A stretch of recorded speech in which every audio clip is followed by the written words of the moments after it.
when you said you were going to do a PSA, I thought that you were going to give us a PSA about like why you shouldn't buy 58 key keyboards. Which that can be our next topic. I was gonna say maybe it should be because we were talking a little bit about some of your keyboard entrees last episode. Yeah.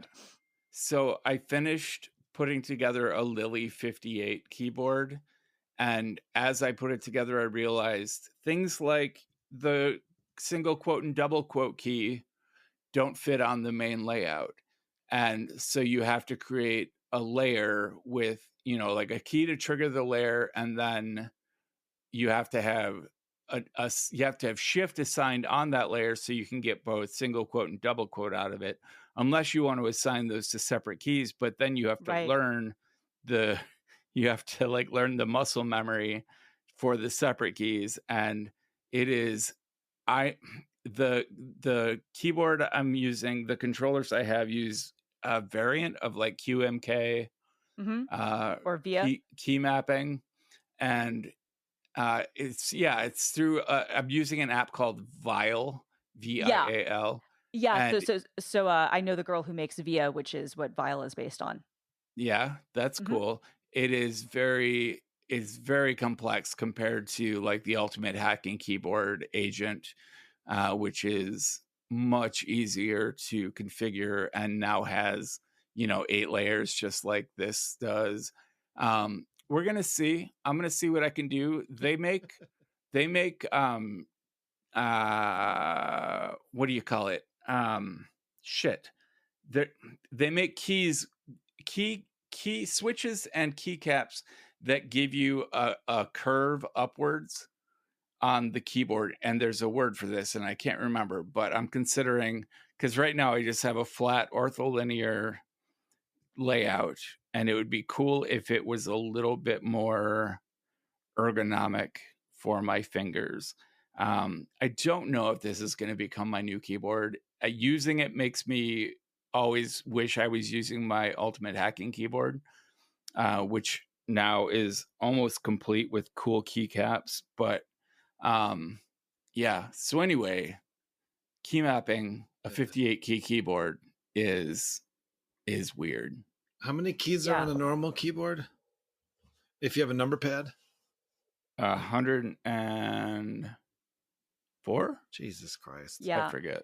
And then I usually use like a 75 key layout or a 65. And so the 75 key is like what the standard would be like on your MacBook keyboard, or if you got like a Apple normal wireless keyboard, it doesn't have the numpad or the like the home and page up and page down keys. Okay. So like that's a pretty common layout. 58 and 60 is and 65% are common too. Those usually lack the function row, and you can like remap those. But 58, I'm looking at what this Lily 58 is now. That's a weird one, yeah. Because even 60, if you had 60, like you can do more there. Although like 65 would be better, but like that's just that those 7 key differences.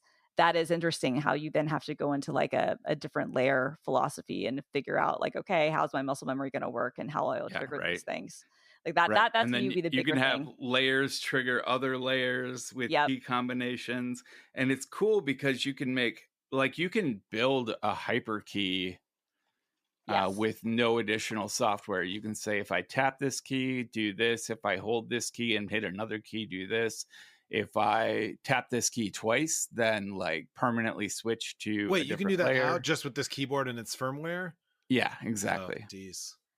Yeah, exactly, which is really cool. You should check out Via, which is a web version that might have a better interface for you, Brett. Use via.app. We'll do it that way. I also put the link in the show notes. But like, if you're not liking some of the stuff with Vial, check out Via. It might be better because it's all of these are just basically different front ends for QMK. But I think that Via or Via that my friend Olivia does is cool. Yeah, I will check that out. You should, I bet there's a way to do this. Maybe it would require scripting or more than this allows you to do, but where if you just palm down on the whole right half of the keyboard, so that like it's just looking for enough of the keys to be hit that it's actually it performs an action, or I was gonna say fisting, putting your fist down on it. That would be fun. You should try that.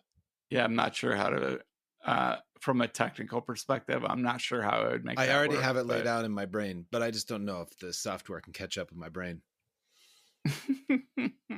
You said I was bad at computers earlier. I want to revise that. I'm bad at computers for somebody who's good at computers. I didn't mean it. No, but I didn't mean it. But I actually was thinking about that, and I'm like, no, I am like under pressure. I'm bad at computers, where I'm just like, I have to do a thing, and I was like, and just in my own systems, I'm like, I have all these pieces. I'm like good at computers, but I'm bad at being good at computers. That's how I actually like this. I'm not. This isn't defensive. I was like, no, you really helped me get somewhere. Anyway, I'm titling the show "What Bad at Being Good at Computers." Yeah, I like that. And so one of the reasons I'm always silent in these keyboard conversations is I feel fucking so left out because I can't fucking type without looking at the keyboard. And I don't even, and even when I'm looking, obviously that means I'm not using all my fingers. And I want that to be different. You don't want my keyboard. I want that to be different. No. I want to know a second language, which I don't. I know a little bit. I know enough Arabic to not get beat up in a 5-minute span. And I know what That's Japanese way more than I me. have. But I am talking about limited. And I love other languages, and then I wish I could type. And if I could just change anything about myself, those are the two things I'd change. So there are tons of like touch typing tutors. Why I know there are. No, we go through this all the time because there's a fucking million things to do in my life every day. Right. And so I can stop and learn how to type, or I can do one of the million other things that you need to do. Right. Well, what's interesting to me, I took like a typing class when I was like in 5th grade or something. Yeah. And it was dumb. It was a waste of time. Like my mom like paid money for me to go to like some community college thing and like take a typing class because in her mind, like you still needed to like, that's how you needed to learn to type. And I learned the home row and all that stuff. But frankly, it was just Mavis Beacon, but with like an instructor. It was stupid. Yeah. But like how I really learned to touch type, frankly, was just, I don't even know. Like I think I'm surprised that you don't touch type genuinely because of all the how well you write and how much you write. Because for me, it was just like kind of and I don't mean this like in a derogatory way at all. No, I don't take it that way. Well, because there's nothing to be embarrassed about. Like I also wish I could learn other languages, and you know more Arabic and Japanese than I ever will, and I'm envious of that. But like it's weird because like for whatever reason, like I didn't really pay attention to that much in that typing class when I was like in 4th or 5th grade, but I naturally just like figured out how to type correctly and to touch type just because I guess I was just on the internet all the time. Yeah. I was just never not connected, and I was just like, okay, well, this is how I do this now, right? Like it got to the point I was like, you start out, you're looking at it, and then it just became, it wasn't even like I tried, I don't even think to not look down at it.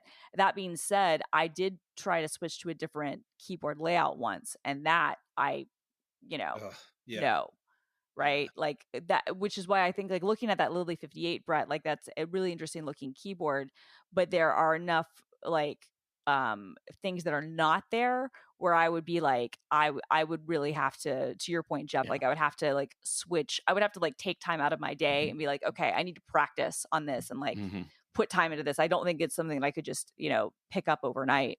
And there might be better things to do, but I am a little surprised that like you didn't just through osmosis get touch typing. Yeah, it's weird because the one thing I discovered a few years ago is the thing I can do is if I am typing and then I just look up and keep typing, it's like there's a little bit of lag. It's kind of like my wife killed a centipede this morning and not killed. She actually removed it, dropped it in the driveway, but the legs that were left were still moving.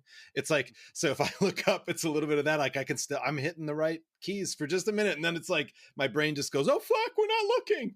And it's over. It's very strange. It's like training wheels. Like, yeah, yeah, exactly.